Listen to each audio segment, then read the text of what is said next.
Joey, merci. Et Jay, quelle est la différence entre, par rapport à mes réponses par rapport à ma loi d'attraction et du fait que je sois traité mal de façon non aimante? Rappelez-vous que la loi d'attraction, c'est à propos de vos émotions. Donc elle fonctionne, elle s'applique aussi à votre condition d'âme aussi, c'est pas que vos émotions aussi. Et ici, c'est votre condition d'âme, c'est comme un gros radiateur qui irradie dans l'univers et qui déclenche des conditions de l'âme. Mais qui a créé votre condition de l'âme? N'est-ce pas votre environnement? Si votre environnement était aimant, quelles seraient les chances que votre âme deviendrait non aimante? Elle serait bien moins que la plupart des gens le pensent. Et dans le monde spirituel, en fait, quand l'amour est donné, dans le cas d'un amour dans la première sphère, qui se résout dans les choses positives mais pas négatives, ici nous avons tellement de distorsions à propos de l'amour que nous croyons que notre enfance était aimante alors qu'en fait elle n'était pas. Nous croyons que l'amour crée de la souffrance alors qu'en fait ce n'est pas le cas. Nous avons tout ce genre de croyances. Mais la vérité c'est que si nous sommes tous dans un état d'amour, avec nos enfants, nos enfants n'auraient pas un pouce d'émotions endommagées à gérer. Et ça, sur des générations, ça s'applique à moi et à mon père et à mon grand-père, etc. Cependant, il pourrait y avoir un temps où vous êtes responsable par rapport aux émotions qui sont en vous. Pas vraiment de leur création, mais plutôt responsable par rapport au relâchement de celle-ci. Et c'est là où la plupart d'entre nous avons des problèmes parce que nous avons tellement de colère dans le fait qu'on doit relâcher des émotions que d'autres gens ont créées. Vous le ressentez ça maintenant, non? Comment vous ressentez à relâcher des émotions que votre père et votre mère ont créées? Souvent, vous allez dire que ouais, je voudrais que ce soit eux qui le fassent pour moi. Et quand je le dis, la plupart du temps, c'est si il le faisait, et si Dieu, et si... Parce que maintenant, je dois gérer avec toutes ces émotions qui sont en moi. Et c'est une chose que je dois arriver au terme de cela. C'est le fait que... C'est pour ça que nous devons avoir beaucoup d'humilité et aussi et aussi pas de jugement. Et à la fin, moi et vous, vous avez été endommagés par l'environnement, votre environnement. Ils ont été endommagés par l'environnement et les choix qu'ils ont faits. Nous avons tous été endommagés par l'environnement à un point. Mais l'émotion est maintenant en moi. Et la seule personne qui peut l'enlever, c'est Dieu et moi. La seule façon que Dieu peut me l'enlever, c'est que si moi je veux l'enlever. En fait, à la fin, au bout du compte, j'ai tout le contrôle de si l'émotion va sortir de moi.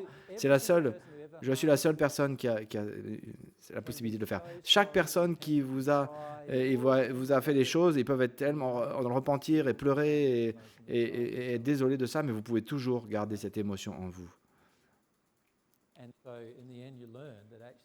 Et à la fin, vous allez apprendre que la seule personne qui peut relâcher ce type d'émotion, la seule personne qui a le contrôle du relâchement de cette émotion, c'est moi-même. Sur le chemin naturel, je dois relâcher l'émotion que par moi-même. Je dois arriver à un moment donné où je ne me rappelle même pas les choses que j'ai faites ou les choses qu'on m'a fait d'une façon émotionnelle. Et ça peut prendre des centaines ou des milliers d'années. Imaginez cela, être une personne qui a fait beaucoup de dommages, comme une personne comme Staline par exemple, on suspecte qu'il a, et c'est juste une suspicion, qui a tué à peu près 40 millions de Russes. Ils savent pour certains qu'il en a tué 8 millions à travers ses actions. Maintenant, pensez à cela. Combien de vies ont été endommagées avec ça? Pouvez-vous imaginer traverser la loi de la compensation comme ça, sans Dieu? C'est juste horrible d'y penser. Mais maintenant, si nous invoquons Dieu dans le procédé, ça peut être une tâche bien plus facile, mais je dois le vouloir. Et maintenant, Staline doit vouloir traverser l'émotion de tous les dommages qu'il a fait. Wow. Si j'ai parlé à certains esprits dans le monde spirituel, vous vous rappelez de César? On a parlé, je parle de Jules César ici. Ça me fait rire des fois, mais parce que César se voyait comme le premier César.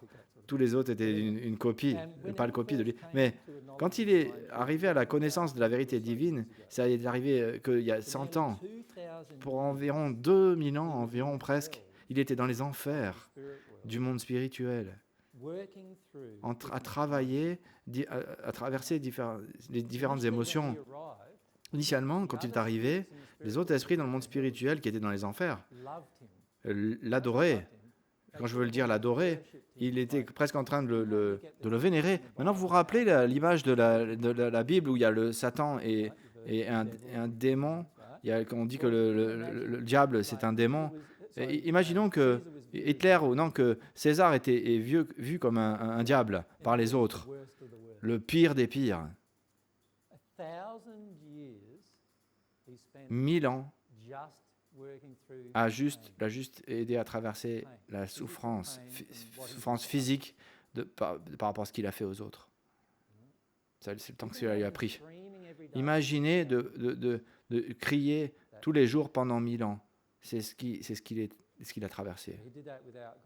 Il a fait sans Dieu. Il est arrivé à un état où il était toujours dans la première sphère. En 1914, il était toujours dans la première sphère, mais il avait traversé beaucoup d'émotions, il avait procédé beaucoup d'émotions. Et là, il a entendu la vérité divine. Maintenant, c'est un être céleste dans le monde spirituel. Maintenant, il est à la 13e sphère du monde spirituel et est un être céleste maintenant. Ça lui a pris des centaines et des centaines d'années juste à traverser les couches de l'enfer. Jusqu'à ce que 1900 ans, après 1900 ans, on passait, et après maintenant, ça lui a pris moins d'une centaine d'années pour arriver dans les cieux célestes.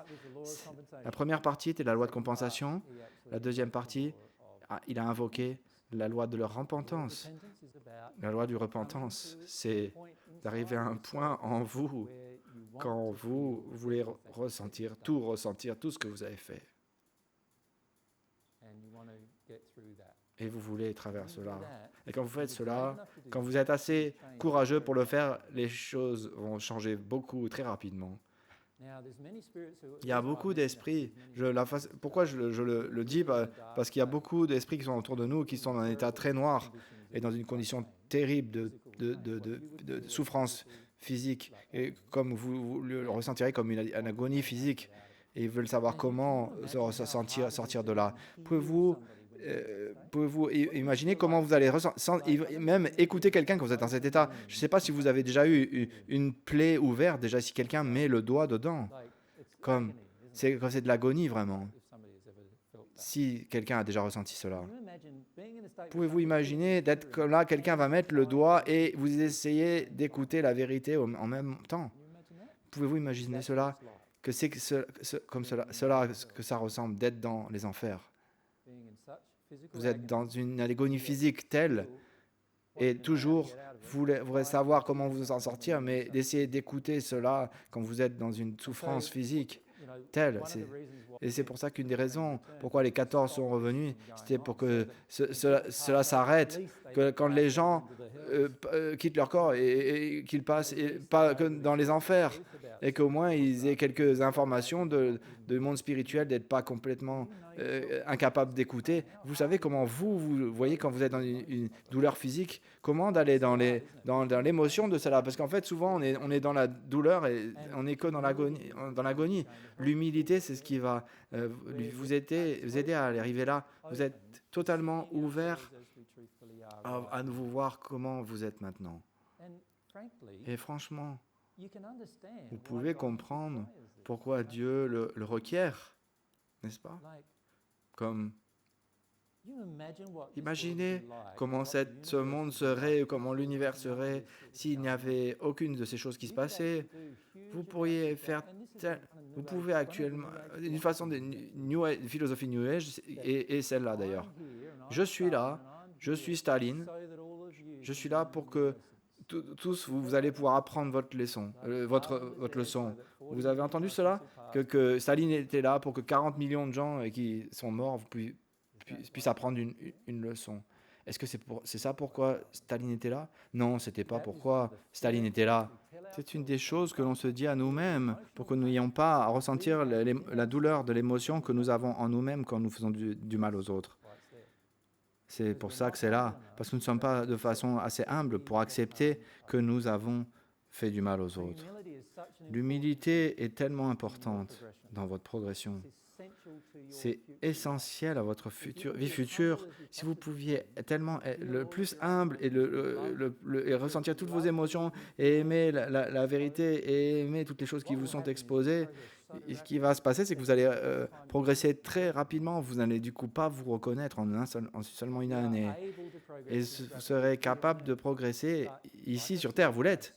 Mais comme on le dit, on est tellement addict au miroir, à l'image que l'on voit dans le miroir. On pense être meilleur que ce qu'on est, et du coup on ne veut pas être confronté avec nos propres problèmes et les choses qu'on a fait qui ont fait du mal aux autres.